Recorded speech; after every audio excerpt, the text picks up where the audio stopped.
Hello everyone, welcome to prep IAS. Prep IAS पे आप सबका स्वागत है। और आज इकोनॉमी के क्रैश कोर्स में हम करेंगे lecture 13, that is external sector.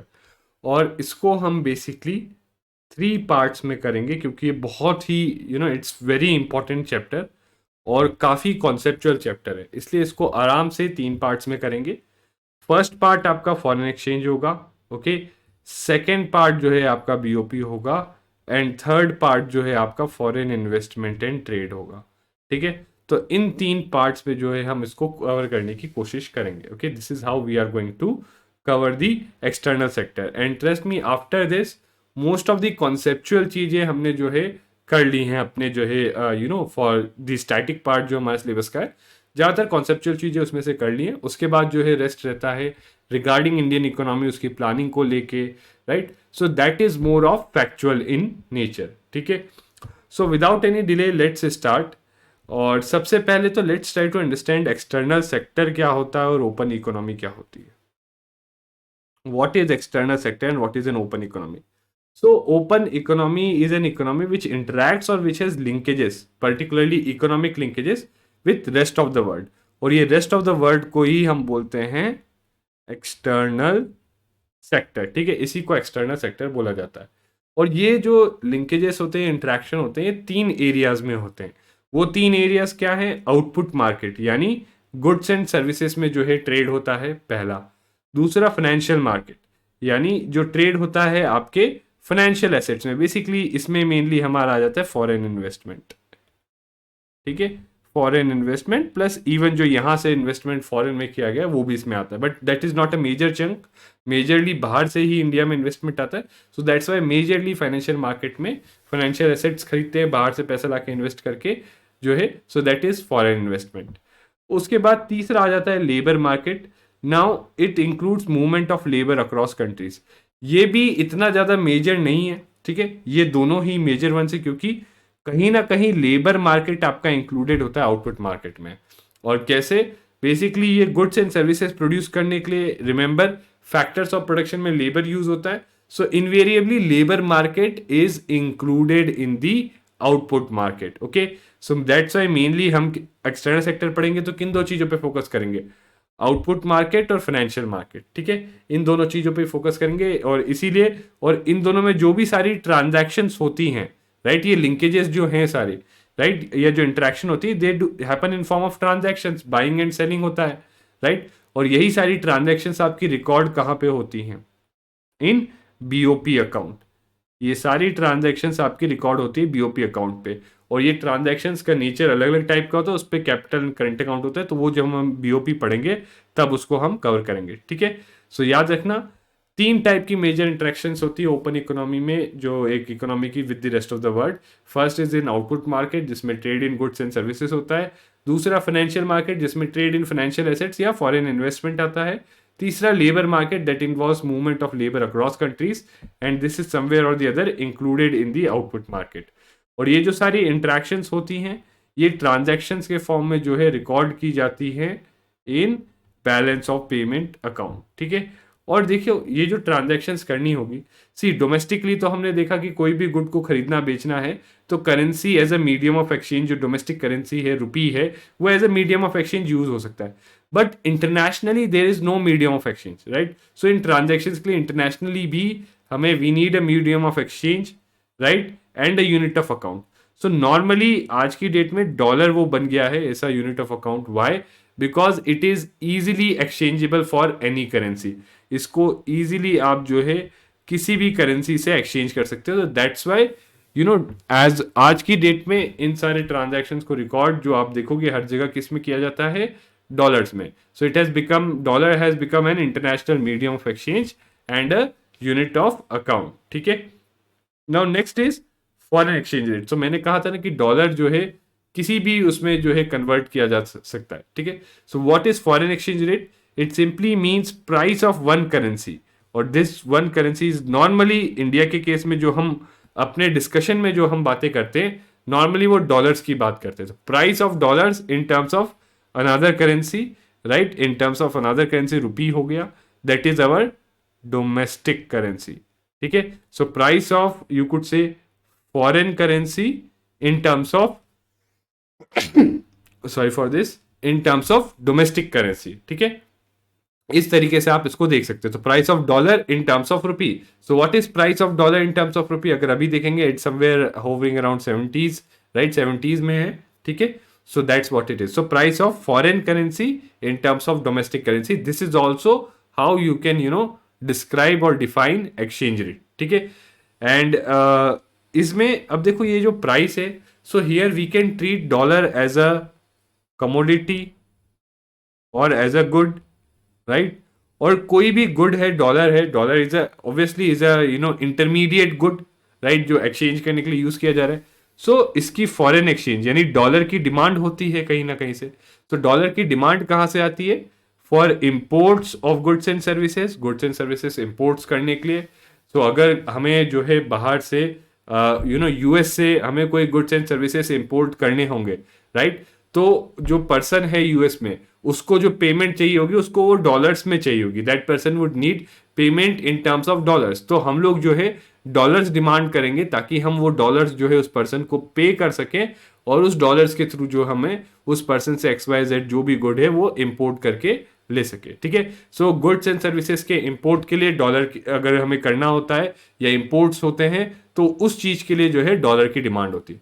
दूसरा, अगर there are entities who want to invest abroad, यानी यहाँ पे जो कुछ बिग फाइनेंशियल वो हैं, यू कुड से इन्वेस्टर्स, और उनके पास रुपी में उनका जो पूरा वेल्थ है वो रुपी में है, मान लो, right, it is in form of rupees, but now they want to invest abroad.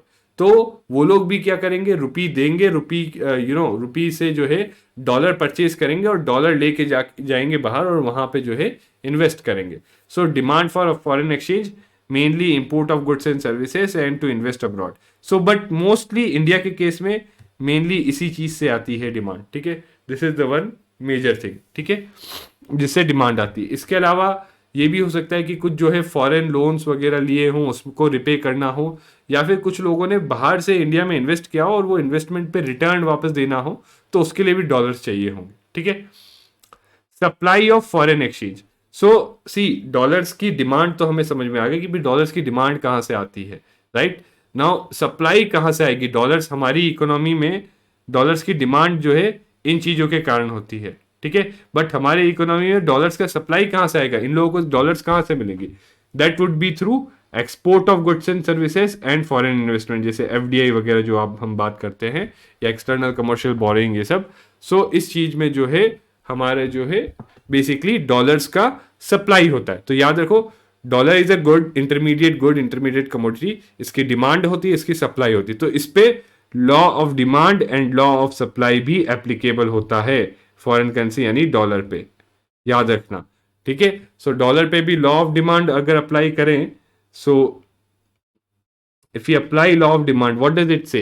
That more of a dollar would be demanded at less price. तो यहाँ पे अगर हम एक्सचेंज रेट रखें, एक्सचेंज रेट, और यहाँ पे quantity of dollar demanded, so अगर हमारा एक्सचेंज रेट बहुत ज़्यादा हाई है तो कम डॉलर डिमांड होंगे, और लो है तो ज़्यादा डॉलर डिमांड होंगे। यानी डॉलर का जो प्राइस है रुपी के टर्म्स में, यहाँ पे मान लो 70 है, यहाँ पे 50 है, तो 70 में डॉलर इज क्वाइट एक्सपेंसिव, उसका प्राइस ज़्यादा है, राइट। हाई प्राइस पे लो डिमांड एंड लो प्राइस पे हाई डिमांड, ठीक है। और सप्लाई का जो है उल्टा चलेगा ऐसा। तो यहाँ पे एक्सचेंज रेट, या फिर आप बोल सकते हो प्राइस ऑफ डॉलर, इसको एक्सचेंज रेट भी लिख सकते हो या प्राइस ऑफ डॉलर, और यहाँ पे क्वांटिटी डिमांडेड और सप्लाइड ऑफ डॉलर, ठीक है। और जहां पे ये दोनों इंटरसेक्ट करते हैं, इक्विलिब्रियम होता है, वहां पे जो है आपका मार्केट एक्सचेंज रेट आ जाता है, ठीक है। So where these both intersect और इक्विलिब्रियम आता है, वहां पे हमारा क्या आता है? Market exchange rate. तो जैसे ये दोनों हैं यहाँ पे हुआ, तो ये जो है हमारा मार्केट एक्सचेंज रेट है, ठीक है। So that this is the exchange rate, nominal exchange rate इसको बोलते हैं, ठीक है। And market in which currencies are traded for one another is known as so ये करेंसीज जिस मार्केट में बेसिकली जैसे गुड्स एंड कमोडिटीज को ट्रेड करने के लिए मार्केट होता है, वैसे ही जैसे सिक्योरिटीज मार्केट हमने पढ़ा था अभी, right, capital market, money market, these markets are what, इनको एक ये नाम इसलिए दिया है कि because they are designed for specific purpose. तो वैसे ही we have foreign exchange market, जहाँ पे ये डॉलर्स और रुपीज में जो है एक दूसरे से जो है ट्रेड होता है। तो जो फॉरेन करेंसीज होती है, फॉरेन एक्सचेंज होता है, उसका ट्रेड होता है जहाँ पे it is bought and sold basically, that is known as foreign exchange market. Mainly कौन पार्टिसिपेंट्स होते हैं इसमें, जो है जैसे आपके कमर्शियल बैंक्स हो गए, आपके फॉरेन एक्सचेंज ब्रोकर्स हो गए, आपका जो है और some other authorised dealers of foreign exchange हो गए, और आपके सेंट्रल बैंक्स हो गए। ठीक है, सो central banks, commercial banks, foreign exchange brokers and authorized dealers, these are the major participants in the foreign exchange market। और बेसिकली सी, ये foreign exchange market it is a world wide market. ठीक है, ये मत सोचना कि इंडिया का market अलग है, यूएस का अलग है, नहीं। सारे जो है इंडिया में भले ही जो बाइंग सेलिंग हो रहा है, इट इज समवेयर और the other connected with buying and selling of dollars in US.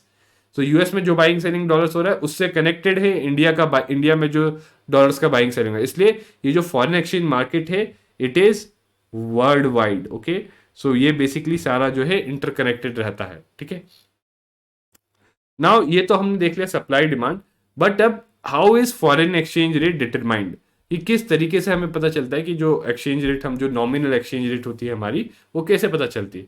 तो दो तीन, दैट डिपेंड्स ऑन किस टाइप का एक्सचेंज रेट सिस्टम है एक कंट्री में, राइट कि कैसे होता है वो डिपेंड करता है किस टाइप का एक्सचेंज रेट है। सी यहाँ पे जो हमने डिमांड सप्लाई का लिया, और हमने बोला कि इस पे जो जहां पे इंटरसेक्ट करते हैं डिमांड सप्लाई मार्केट फोर्सेस, वहां पे जो होता है मार्केट एक्सचेंज रेट होता है। ये चीज सिर्फ वैलिड है ऐसे कंट्रीज के लिए जहां पे जो है देर इज फ्लोटिंग और फ्लेक्सिबल एक्सचेंज रेट सिस्टम, यानी ऐसे जो जगह है जहां पे exchange rate is determined by market forces of demand and supply, उसको हम बोलते हैं फ्लोटिंग और flexible exchange rate system. But her country में ऐसा नहीं होता। पास्ट, अभी आज के डेट में मोस्ट ऑफ द कंट्रीज में ये होता है, बट पास्ट में ऐसा नहीं होता था।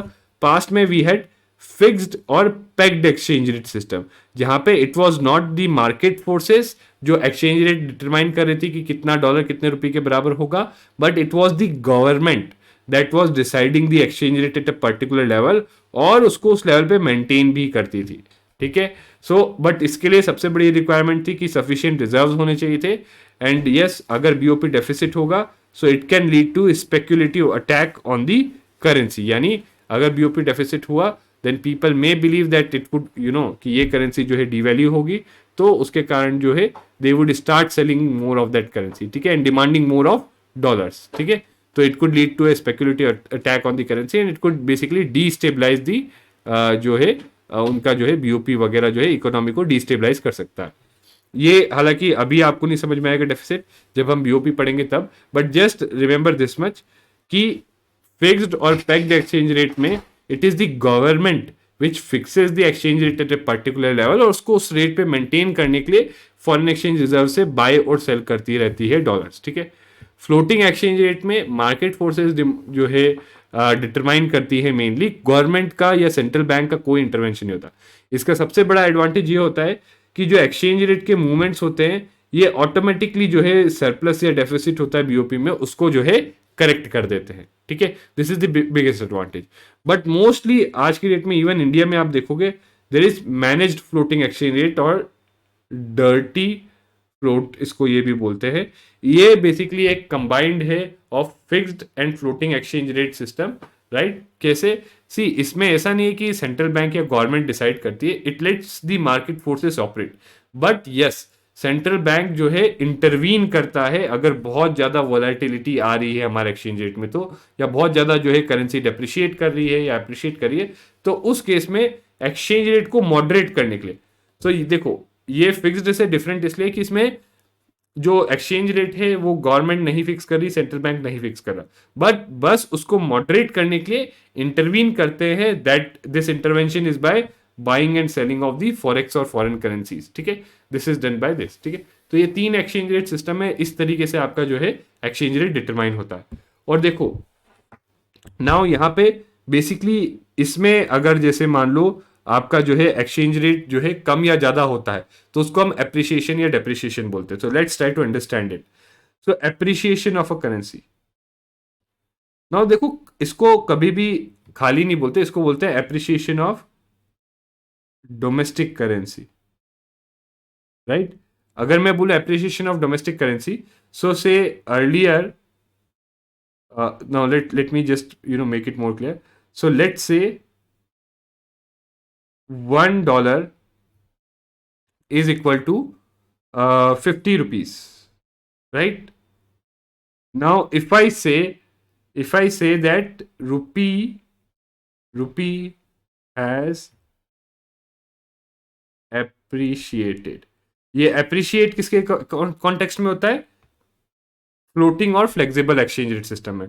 और इसमें क्या होता है, रुपी को गवर्नमेंट क्या करती है, इसको रीवैल्यू, ठीक है, जब उसको बढ़ाती है तो रीवैल्यू करती है, ठीक है। तो वहां पे इसको जो है वैल्यू को बढ़ाने का रीवैल्यू बोलते हैं। रुपी हैज एप्रिशिएटेड मतलब रुपी की जो वैल्यू है वो बढ़ गई है, right.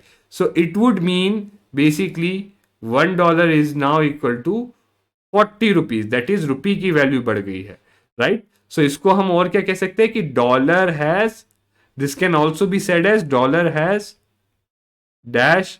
Now please tell me in the comments, ठीक है। सिमिलरली अगर रुपी हैज डेप्रिशिएटेड, और ये मार्केट फोर्सेस करती हैं, और डीवैल्यूड, ठीक है, डीवैल्यूड ये जो है आपका गवर्नमेंट करती है, ठीक है। सो इस केस में क्या होगा, $1 आपका हो जाएगा 60 रुपीज, और इसमें हम बोल सकते हैं इसको दैट डॉलर हैज डैश। आप कमेंट्स में बताइए, ठीक है, please tell me this in comments. और अगर मैं ये कहूं कि डॉलर हैज एप्रिशिएटेड, तो प्लीज बताइए कि क्या होगा $1 ₹1 का रिलेशन, 10 प्लस माइनस 10 करके जो भी आपको लगे, राइट। और डॉलर हैज डेप्रिशिएटेड, ठीक है, तो प्लस माइनस $1 करके बता सकते हो आप, ठीक है, या $0.5 प्लस माइनस करके आप बता सकते हो कि dollar has appreciated and dollar has depreciated, ठीक है। So this is, I hope you are clear. But mostly हम जो एप्रिशिएशन या डेप्रिशिएशन की बात करते हैं, that is in context of the domestic currency, that is rupee. This is in the currency कौन सी, मोस्टली ये किसके लिए बोलते हैं हम, domestic currency, that is rupee. और उसकी वैल्यू हम बेसिकली एप्रिशिएट हो रही है इन टर्म्स ऑफ डॉलर। हम लोग ये नहीं बोलते कि डॉलर हैज एप्रिशिएटेड या डॉलर हैज, आप न्यूज़पेपर भी पढ़ोगे उसमें कभी ये नहीं बोला डॉलर हैज एप्रिशिएटेड या डॉलर हैज डेप्रिशिएटेड, नहीं, उसमें बोलते हैं रुपी हैज एप्रिशिएटेड और रुपी हैज डेप्रिशिएटेड, ठीक है। सो दैट्स वाई इसमें हम जो एप्रिशिएशन डेप्रिशिएशन देखते हैं वो मेनली जो है रुपी के लिए बात करते हैं, ठीक है।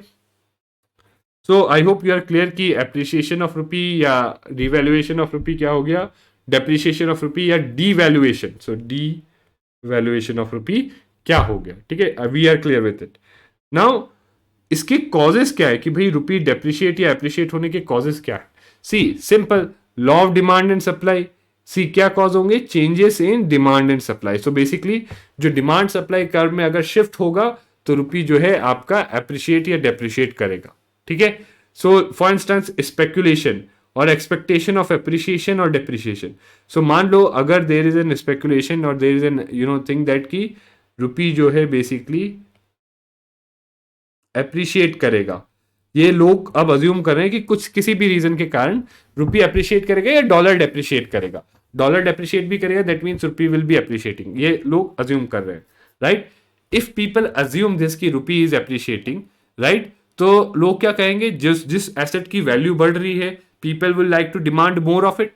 तो जो है आपका कर्व है, राइट, पहले यहां पे था, अब ये इधर शिफ्ट हो जाएगा, right, it will shift here, we are keeping everything else fixed, right. So इसमें क्या होगा, then your market exchange rate will increase, ठीक है। So this basically means rupee has appreciated, ठीक है। सो एप्रिशिएशन होगा तो रुपी का, तो ज्यादातर लोग क्या करेंगे, रुपी की ज्यादा डिमांड करेंगे, डॉलर की कम डिमांड करेंगे, ओके।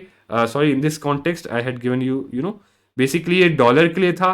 तो ये जो है डॉलर की डिमांड, अगर सी देर इज एन स्पेकुलेशन कि रुपी जो है एप्रिशिएट होगा, रुपी की वैल्यू बढ़ेगी।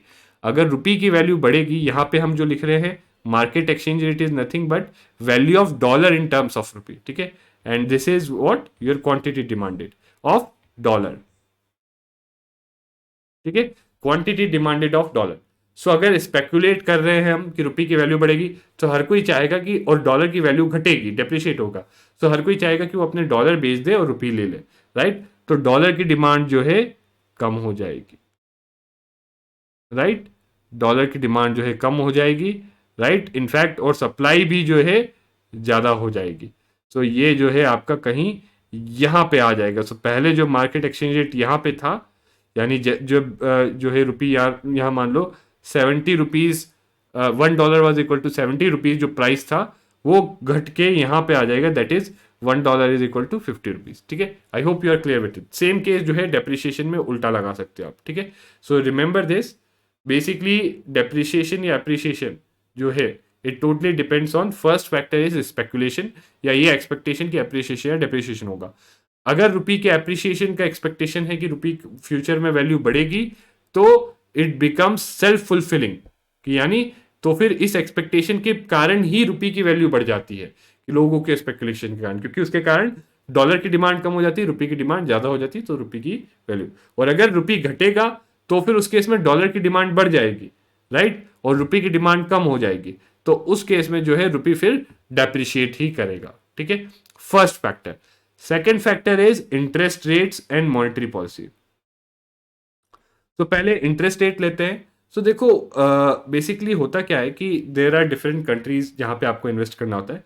इंटरेस्ट रेट के थ्रू जो बड़े इन्वेस्टर्स हैं, दे कैन जज बेसिकली उनको कहाँ पे ज्यादा रिटर्न मिलेगा, कहाँ पे कम। Now let's see, there are two countries A and B. So let's assume there are two countries A and B. ठीक है, ए में इंटरेस्ट रेट 10% है, बी में इंटरेस्ट रेट जो है 8% है, राइट। आपको 2% का जो है इसमें गैप दिख रहा है। ठीक है, तो आप खुद बताओ, आप लोग भी, anyone logically would be interested to invest here, क्योंकि यहाँ पे ज्यादा है, राइट। सो ऑब्वियसली होगा क्या कि बी की जो करेंसी है उसकी डिमांड, इसकी डिमांड कम होगी। मान लो ये रुपी है और मान लो ये डॉलर है। ठीक है, तो अगर यूएस का जो फेडरल बैंक है वो वहां पे इंटरेस्ट रेट्स बढ़ा देता है, अगर यूएस का फेडरल बैंक इंटरेस्ट रेट्स बढ़ा देता है, तो से पहले 5% था, अब उसको 10% कर दे, लेट्स अज्यूम दैट, तो सब लोग क्या करेंगे कि यहां से जो लोग हैं बी में, पहली बात तो ज्यादातर लोग कहाँ ए में इन्वेस्ट करना पसंद करेंगे। ए में इन्वेस्ट करने के लिए बेसिकली क्या चाहिए हमें, डॉलर्स। तो डॉलर्स की क्या होगी, डिमांड बढ़ जाएगी। ठीक है, तो डॉलर्स की डिमांड इंक्रीज हो जाएगी, जबकि रुपी की डिमांड डिक्रीज होगी, तो जो सारे डॉलर्स बी से ए में मूव आउट कर जाएंगे, तो यहाँ पे डॉलर्स का जो है सप्लाई कम हो जाएगा। ठीक है, सो अगर डॉलर्स का सप्लाई कम हो गया और डिमांड ज्यादा है, इनफैक्ट यहाँ पे कुछ और लोग भी कहेंगे कि हम भी बाहर में, सो डिमांड ज्यादा है, सप्लाई भी कम हो रहा है, so in that case obviously you can understand कि डॉलर का डिमांड ज्यादा है, सप्लाई कम हो रहा है, तो डॉलर का प्राइस बढ़ेगा। डॉलर का प्राइस बढ़ा मतलब रुपी डेप्रिशिएट हुआ, ये याद रखना।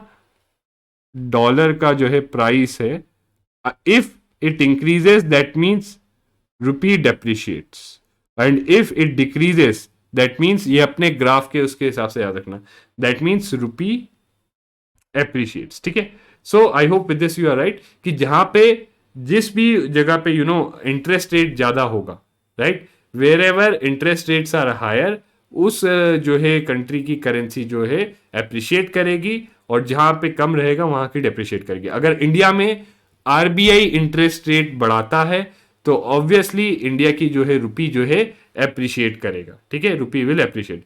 इसके अलावा मॉनेटरी पॉलिसी, सो बेसिकली अगर RBI expansionary monetary policy follow करता है, यानी लो इंटरेस्ट रेट रखता है और बहुत सारा डॉलर पंप किए जा रहा है, राइट, हमने जो देखा था क्वांटिटेटिव ईजिंग, यानी बहुत सारे डॉलर्स जो है डाले जा रहा है इकोनॉमी में, तो वहां से जो है इंटरेस्ट रेट बहुत कम हो जाएंगे, तो फिर लोग सोचेंगे ये बी वाली कंट्री में जाना ज़्यादा बेटर है, जहाँ पे ज़्यादा इंटरेस्ट रेट मिल रहे हैं।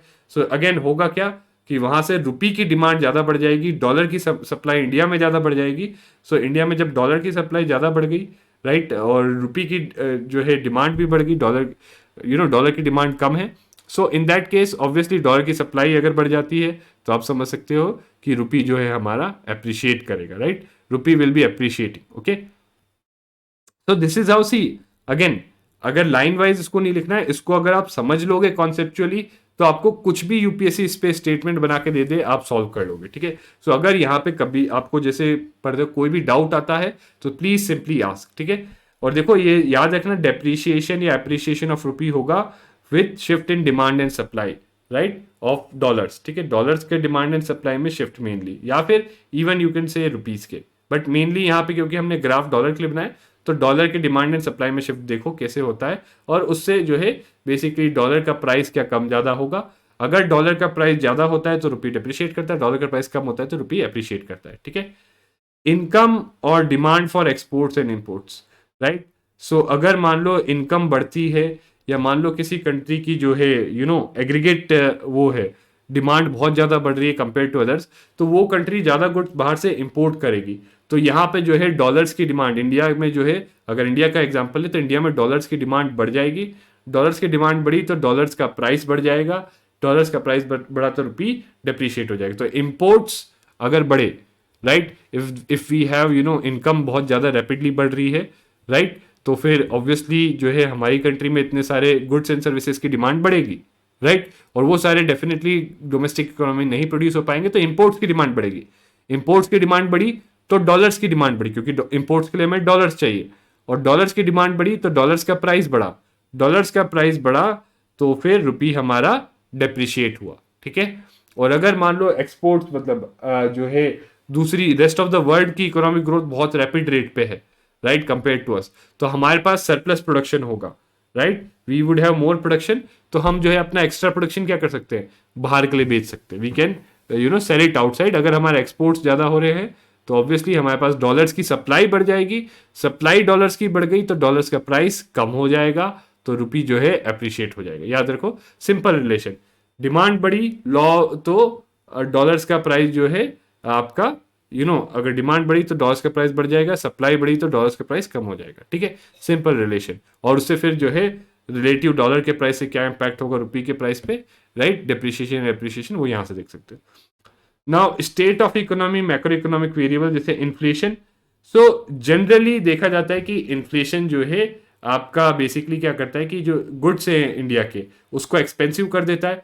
तो फिर जब इंडिया के गुड्स एक्सपेंसिव हैं कंपेयर टू आउटसाइड, राइट, तो फिर लोग बाहर से इंपोर्ट करना चाहेंगे। इंपोर्ट अगेन अगर वो लोग इंपोर्ट करना चाहेंगे तो डॉलर्स चाहिए होंगे, डॉलर्स की डिमांड बढ़ेगी, डॉलर्स की डिमांड बढ़ी तो डॉलर्स का प्राइस बढ़ेगा, डॉलर्स का प्राइस बढ़ा तो फिर रुपी डेप्रिशिएट होगा। ठीक है, तो इन्फ्लेशन बढ़ा तो जनरली रुपी डेप्रिशिएट होता है, ये एक तरीका है। दूसरा तरीका यही है कि इंक्रीज इन इन्फ्लेशन क्या करता है, अगर इंडिया में इन्फ्लेशन बढ़ता है तो बेसिकली याद करो वो रुपी क्या करता है, रुपी की परचेजिंग पावर को क्या करेगा, परचेजिंग पावर को डिक्रीज कर देगा, रुपी की परचेजिंग पावर को वो डिक्रीज कर देगा। ठीक है, अगर fiscal deficit, current account deficit अगर ज्यादा है, राइट, सो इस केस में मतलब बेसिकली हमें जो है we need more dollars, right, so अगर हमें ज्यादा डॉलर्स चाहिए तो भी जो है डॉलर का प्राइस बढ़ेगा, रुपी डेप्रिशिएट करेगा, राइट। और फॉरेक्स रिजर्व्स कितने हैं हमारे पास, अगर सफिशिएंट, अगर देखो ये जो है बेसिकली स्पेकुलेशन को अफेक्ट करता है, फिस्कल डेफिसिट और फॉरेक्स रिजर्व। अगर हमारे पास सफिशिएंट आरबीआई के पास फॉरेक्स रिजर्व है तो स्पेकुलेशन कम रहेगा, क्योंकि एवरीबडी वुड नो कि RBI can intervene to basically moderate the prices, तो स्पेकुलेशन एप्रिसिएशन डेप्रिसिएशन को लेके कम रहेगा। ठीक है, सिमिलरली फिस्कल डेफिसिट अगर बहुत ज्यादा है तो उस कंट्री के जो है गवर्नमेंट के ऊपर जो है ज्यादा भरोसा नहीं रहेगा। मान लो unsustainable level of fiscal deficit है तो उस कंट्री की जो है कोई भी इन्वेस्ट वहां नहीं करना चाहेगा, सब वहां से पैसा अपने निकाल के बाहर ले जाएंगे, तो वहां की जो वहां पे जो है वहां की करेंसी वो जो है वो डेप्रिशिएट हो जाएगी। ठीक है, then fiscal policy also you know basically to various measures impacts appreciation and depreciation। ठीक है, फिस्कल पॉलिसी से बेसिकली क्या होता है, आपका मनी सप्लाई अगेन रुपी जो है ज़्यादा या कम हो सकता है। ठीक है, एक्सपेंडिचर गवर्नमेंट का, तो अगर ज़्यादा एक्सपेंडिचर होगा या फिर ऐसा हो सकता है फिस्कल पॉलिसी से ज़्यादा डिमांड बढ़ जाए, right, fiscal policy can impact aggregate demand, right, तो अगर फिस्कल पॉलिसी एग्रीगेट डिमांड को इम्पैक्ट कर रही है और उससे जो है आपका एग्रीगेट डिमांड डोमेस्टिकली प्रोड्यूस होकर हो रही है, so then that is fair enough. But अगर उसके लिए आप इंपोर्ट कर रहे हो तो फिर से डॉलर की डिमांड बढ़ेगी, रुपी जो है आपका डेप्रिशिएट करेगा। And then non economic factor, social unrest, political instability, इससे जो भी हमारा डोमेस्टिक करेंसी या रुपी जो है वो डेप्रिशिएट करता है।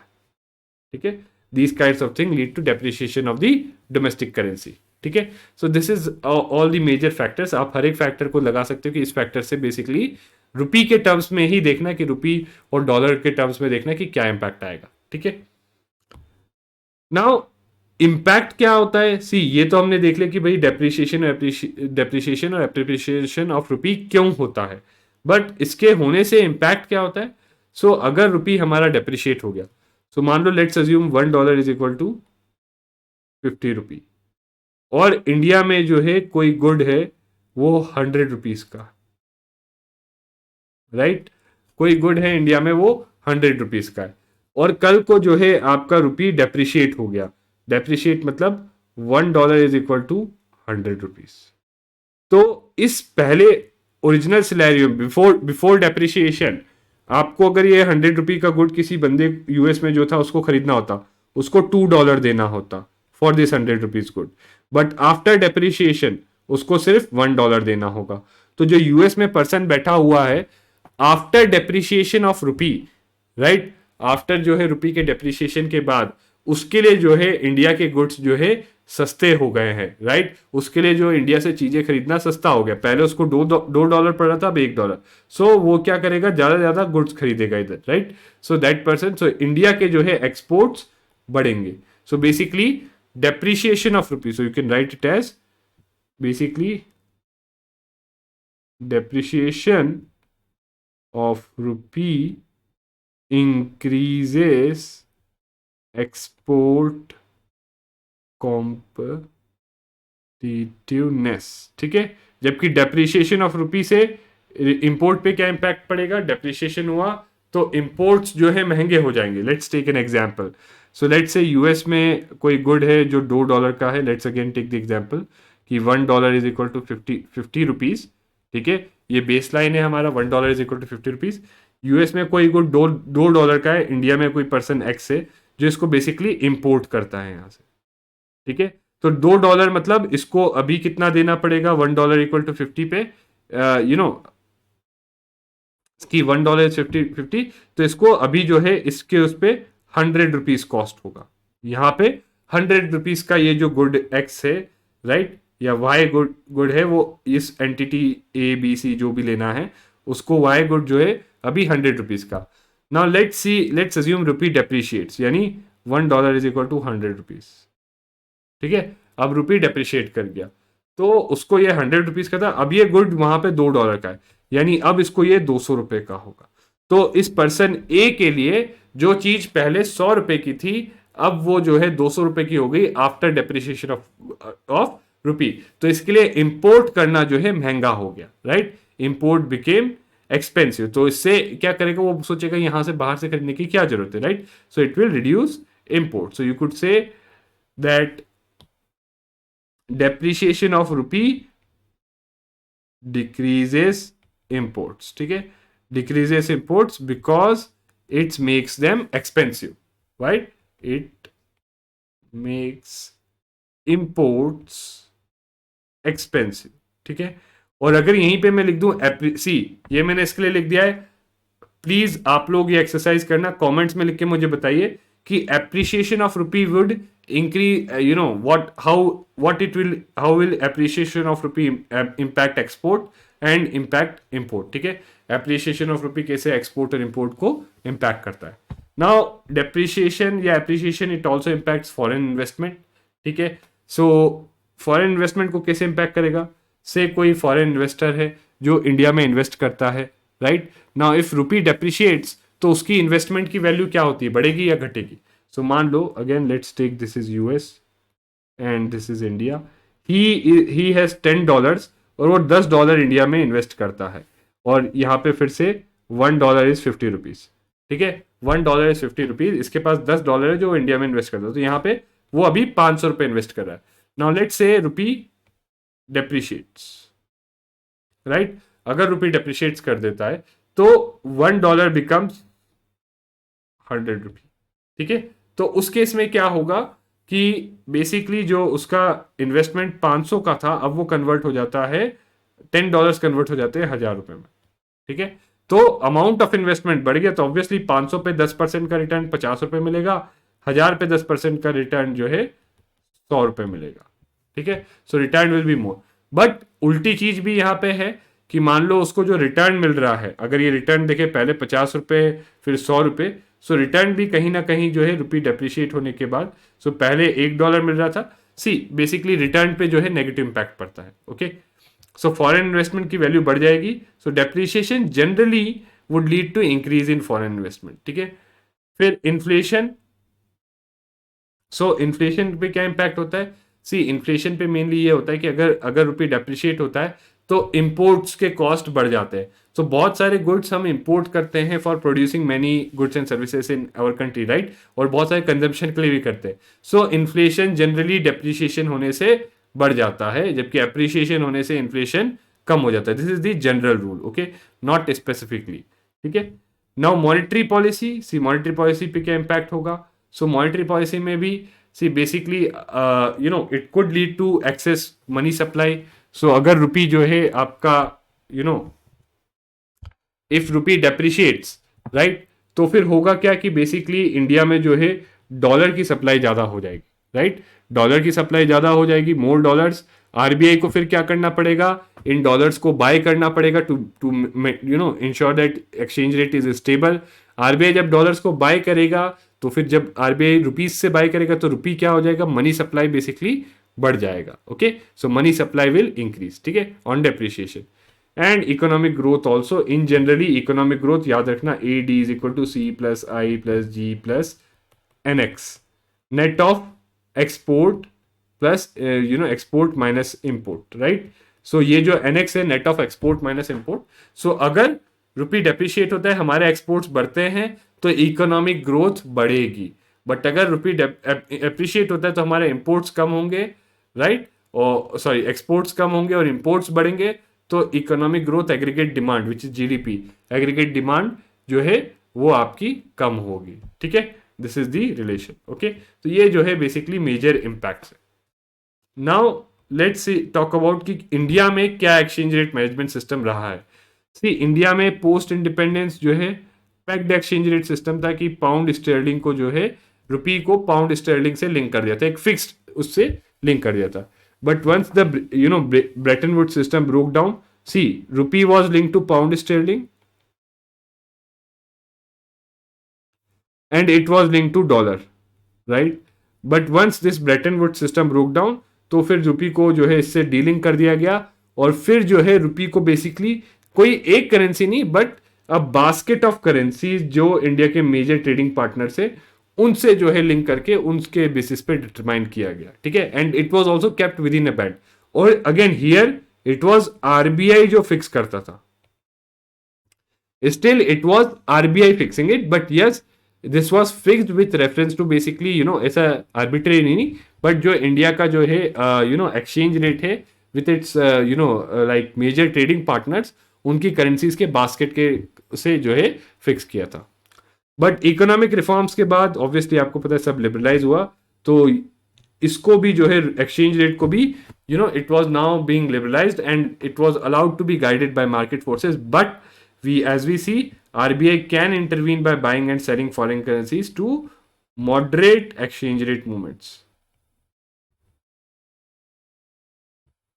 ठीक है।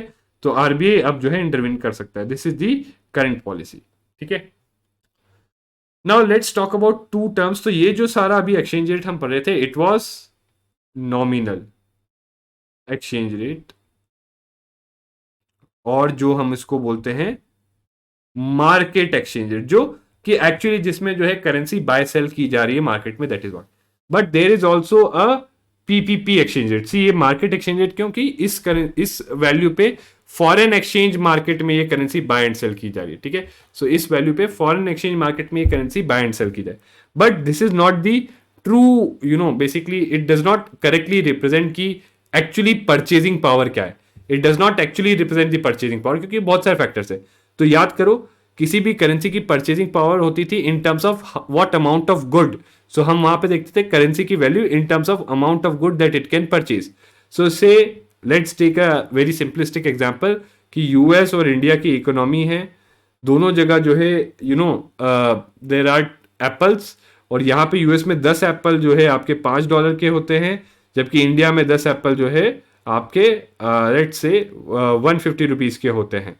तो अगर परचेजिंग पावर देखें, right, if we see the purchasing power of dollar, right, या इसको सिंप्लीफाई करने के लिए $10 के 10 एप्पल होते हैं, तो यहाँ पे परचेजिंग पावर क्या होगी कि $1 की परचेजिंग पावर 1 एप्पल है, और यहाँ पे बेसिकली आपके कितने 15 रुपीज की, so 10 apples are for 150 rupees, so 1 apple is for 15 rupees, तो 15 रुपीज की परचेजिंग पावर 1 एप्पल है, ठीक है। यहां पे 15 रुपीज की purchasing power is equal to 1 apple. So दोनों परचेजिंग पावर पैरिटी, यानी दोनों को आप इक्वेट करेंगे तो फिर हमारा जो एक्सचेंज रेट बन जाता है that is $1 is equal to 15 rupees, right. I hope you get the example कि यूएस है, इंडिया है, पीपीपी हम बोलते हैं परचेजिंग पावर पैरिटी, कि बेसिकली हम देख रहे हैं जो रुपी और डॉलर उनकी परचेजिंग पावर क्या है, और सेम परचेजिंग पावर के लिए कितना रुपी लगता है, कितना डॉलर लगता है, राइट। एंड प्लीज हमारे मनी वाले चैप्टर में याद करो, मैंने आपको बताया था परचेजिंग पावर का मतलब क्या होता है।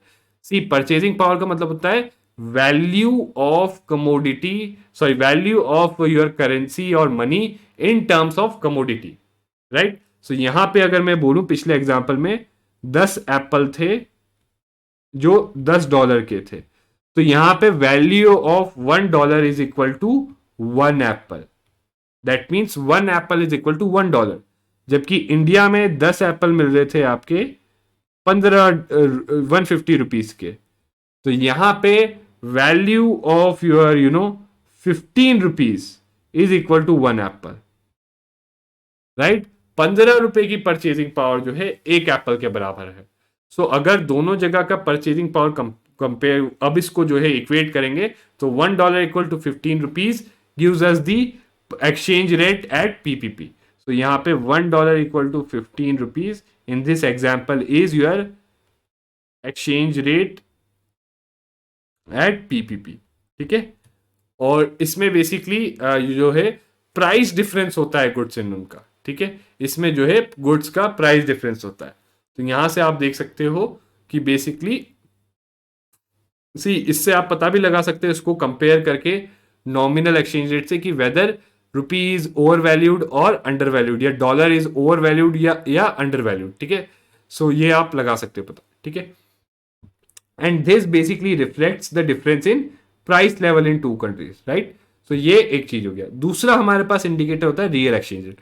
सी, दोनों केस में हम एक्सचेंज रेट मेजर करते हैं और दोनों केस में प्राइस डिफरेंशियल मेजर करते हैं, बट तरीका जो होता है मेजर करने का, मेथड ऑफ मेजरिंग, वो डिफरेंट है, ठीक है। So real exchange rate, see please इसको समझ जाइए। अगर इसको समझ गए तो यूपीएससी कोई भी स्टेटमेंट देगा, यही एग्जांपल है कि उसमें वो स्टेटमेंट इसके बेसिस पे जज करने की कोशिश करना, you will get it right. So real exchange rate क्या है कि जो नॉमिनल एक्सचेंज रेट है हमारा, उसको हम बेसिकली एडजस्ट करते हैं इन्फ्लेशन के लिए। और ये एडजस्टमेंट इन्फ्लेशन के लिए कैसे करते हैं, बेसिकली जो है प्राइस लेवल से डिवाइड कर देते हैं। तो ratio of prices between the two countries, तो दोनों कंट्रीज के प्राइस लेवल का रेशियो है नॉमिनल एक्सचेंज रेट को दोनों कंट्रीज के प्राइस लेवल के रेशियो से मल्टीप्लाई कर दो तो रियल एक्सचेंज रेट आ जाता है, ठीक है। And it is a barometer for competitiveness of the economy in international trade, right. And अगर रियल एक्सचेंज रेट ज्यादा है, मतलब हाई आ रहा है, बढ़ रहा है अगर रियल एक्सचेंज रेट, इसका मतलब फॉरेन गुड्स सस्ते हैं और हमारे गुड्स जो है महंगे। और अगर रियल एक्सचेंज रेट घट रहा होगा, राइट, इट मींस हमारे गुड्स सस्ते हो रहे हैं और फॉरेन गुड्स जो है महंगे हो रहे हैं, ठीक है। So foreign goods become more expensive and जो है हमारे गुड्स सस्ते हो रहे हैं, ठीक है। प्लीज वेरी इंपॉर्टेंट रिलेशनशिप, ठीक है, इसको याद रखना। अब आ जाता है concept of effective exchange rate, ठीक है। तो देखो ये दोनों चीज कई बार कई लोग सोचते हैं रियल एक्सचेंज रेट और पीपीपी एक्सचेंज रेट सेम चीज है। No, these are different things. दोनों चीजें डेफिनेटली एक्सचेंज रेट को मेजर करती हैं, दोनों चीजें इन्फ्लेशन या प्राइस डिफरेंस को अकाउंट करती हैं, बट तरीका दोनों का अलग है, ठीक है। Effective exchange rate, let's see effective exchange rate. So it is nothing but a summary indicator of movement of home currency with respect to not only any one currency. ऐसा नहीं कि अभी तक हम क्या रुपी को सिर्फ डॉलर के टर्म से, बट देखो इंडिया का ट्रेड सिर्फ यूएस से थोड़ी ना है, दूसरी बहुत सारे यूरोप से भी है। तो रुपी यूरो का भी कन्वर्जन है, यूरोप से है तो हमें वहां पे यूरोज देने पड़ते हैं, जापान से है तो वहां पे येन देना पड़ेगा, चाइना से है तो वहां रेनमी भी देना पड़ेगा, right. So that's Y against a basket of currencies of trading partner, ठीक है, instead of so basically movement जो हम रुपी का मोस्टली, हम अभी तो डॉलर का मूवमेंट रुपी के टर्म्स में देख रहे थे, यहाँ पे रुपी का मूवमेंट जो है हम जो है एक पूरी बास्केट ऑफ करेंसीज के लिए देखते हैं जो हमारे ट्रेडिंग पार्टनर्स हैं उनकी करेंसीज को लेके, ठीक है। सो इसको हम इफेक्टिव एक्सचेंज रेट बोलते हैं। और इसमें बेसिकली करते क्या है, depending on the weight of, कितना वेटेज है ट्रेड का उनका हमारे साथ, उसके बेसिस पे जो है हम दो इंडिकेटर्स निकालते हैं, एक है नीर और एक है री, ठीक है। और ये जो EER है, it is a gauge for, basically it helps us in assessing the value, fair value क्या है करेंसी की, ठीक है, वो पता लगाती है। हमारे इकोनॉमी की एक्सटर्नल कॉम्पिटिटिवनेस क्या है, कि हमारे गुड्स जिस हिसाब से बन रहे, क्या वो बाहर की इकोनॉमी के दूसरे गुड्स से सस्ते हैं या महंगे हैं, तो हमारी कॉम्पिटिटिवनेस क्या है। And also a guide post for serving monetary policy और फाइनेंशियल कंडीशंस, ठीक है। सो मॉनिटरी एंड फाइनेंशियल कंडीशंस या मॉनिटरी एंड फिजिकल पॉलिसी है, उस पर भी ये इम्पैक्ट डालता है। Now nominal effective exchange rate क्या हुआ, कि देखो यहाँ पे हम क्या ले रहे थे, वेटेड एवरेज ऑफ जो बास्केट ऑफ करेंसीज का एक्सचेंज रेट ले रहे थे, उसका यहाँ पे क्या करते हैं, it is an index of weighted average of bilateral exchange rate. तो जो भी नॉमिनल बायलेटरल एक्सचेंज रेट्स हैं हमारे ट्रेडिंग पार्टनर्स के साथ, उसका वेटेड एवरेज। तो मान लो से यूएस के साथ हमारा 40% ट्रेड होता है, और वहां पे $1 इज इक्वल टू 100 रुपीज, ठीक है, या फिर इस टाइप से, तो इसका 40% इसको वेटेज देंगे इंटू 40/100, राइट। सिमिलरली दूसरे का इस टाइप से वेटेज देंगे आप, ठीक है। इस तरीके से आप उसको वेट दोगे डिपेंडिंग ऑन कितना परसेंट ट्रेड है उसके साथ, ठीक है। Home currencies vis-a-vis the currencies of trading partner, so it is weighted average of bilateral exchange rate of home currency vis-a-vis। तो यहाँ पे ₹1 इज इक्वल टू $1/100 होगा, ठीक है। Home currency vis-a-vis the currencies of trading partner, और जो wait, कितना weightage होगा हर एक एक्सचेंज रेट का, दैट इज डिराइव्ड फ्रॉम कि उनका कितना शेयर है ट्रेड बास्केट में। तो याद रखो, सी $1 इक्वल टू 70 बोल रहे हैं, तो हम यहां पे डॉलर की वैल्यू रुपी के टर्म्स में देख रहे हैं, बट नीर के केस में हम जो है रुपी की वैल्यू एक बास्केट ऑफ करेंसीज के टर्म्स में देख रहे हैं, ठीक है, याद रखना। सो हम उल्टा नहीं है, यहां पे $1 इक्वल टू 70 हम डॉलर की वैल्यू रुपी के टर्म्स में देख रहे हैं, बट नीर के केस में हम रुपी की वैल्यू एक बास्केट ऑफ करेंसीज के टर्म्स में देख रहे हैं, ठीक है। सो इट्स दी अपोजिट, ये जरूर याद रखना, दैट वहां पे ₹1 इज इक्वल टू जो है नीर इंडेक्स, और ये नीर इंडेक्स में सारी जो है सेट ऑफ करेंसीज हैं जो जिनके साथ इंडिया का ट्रेड होता है, ठीक है, उन सारी, और उसका सबका वेट लिया जाता है, वेटेड एवरेज लिया जाता है, ठीक है। And then real exchange rate क्या हो गया, real effective exchange rate nothing but इसको जो है एडजस्ट कर देते हैं अगर इन्फ्लेशन डिफरेंशियल्स के लिए, ठीक है। सो इन्फ्लेशन डिफरेंशियल्स के लिए या रिलेटिव प्राइसेस या कॉस्ट के लिए एडजस्ट कर देते हैं अगर होम इकोनॉमी ट्रेडिंग पार्टनर्स के साथ, सिंपली दिस। तो फिर ये जो है हमारा रियल इफेक्टिव एक्सचेंज रेट बन जाता है, ठीक है। और एक न्यू सीरीज लॉन्च की गई है नीर और रीर की, राइट, जिसका 2015-16 बेस ईयर है, फैक्चुअल पार्ट है, याद रखना, ठीक है। एंड बास्केट उसमें 40 करेंसीज का बास्केट है इंस्टेड ऑफ 36, ठीक है। तो वेरी इंपॉर्टेंट फैक्चुअल पार्ट, ये आ सकता है तो इसको याद रखना, ठीक है। Now lastly let's do some questions, ठीक है। सो अगर क्वेश्चंस करें तो with reference to Indian economy consider the following statements, an increase in NEER indicates appreciation of rupee. So याद करिए ₹1 इज इक्वल टू सम नीर इंडेक्स, यहाँ पे रुपी की वैल्यू जो है दूसरी करेंसीज के टर्म्स में है, तो अगर ₹1 का जो है वैल्यू बढ़ रहा है, नीर इंडेक्स बढ़ा, मतलब ₹1 is equal to more of those currencies, यानी रुपी की जो वैल्यू जो है बढ़ रही है compare to other basket of currencies, तो ये करेक्ट है, ठीक है। दूसरा is an increase in real effective exchange rate indicates an improvement in trade competitiveness, ठीक है, कि रीर में इंक्रीज जो है ट्रेड कॉम्पिटिटिवनेस की में इंप्रूवमेंट करता है, नहीं, इट इज नॉट सो। याद करो ये that high RER means foreign goods जो है सस्ते हो रहे हैं और हमारे गुड्स जो है महंगे हो रहे हैं। सो इंक्रीज इन रीर भी क्या है, उसी का वेटेड एवरेज है, तो रीर भी मतलब क्या हो गया कि बेसिकली हमारे गुड्स महंगे हैं, फॉरेन गुड्स सस्ते हैं, so that means we are not trade competitive, ठीक है। सिंपली इसको उठाना, ठीक है, ये रिलेशन याद रखना। And an increasing trend in domestic inflation relative to inflation in other countries is likely to cause increasing divergence in NEER and REER. Yes, क्योंकि देखो NEER is nothing but, sorry, REER is nothing but NEER adjusted for inflation, right. So अगर हम इसकी बात करें, just a second, So what is REER? REER is nothing but need adjusted for inflation. अब जितना ज्यादा डोमेस्टिक इन्फ्लेशन और जो है दूसरे के इन्फ्लेशन में डिफरेंस होगा, उतना ज्यादा इसमें एडजस्टमेंट होगा, उतना ज्यादा जो है ये रीड कम रहेगा नीड से, ठीक है, तो उतना ज्यादा डिफरेंस हो जाएगा दोनों में।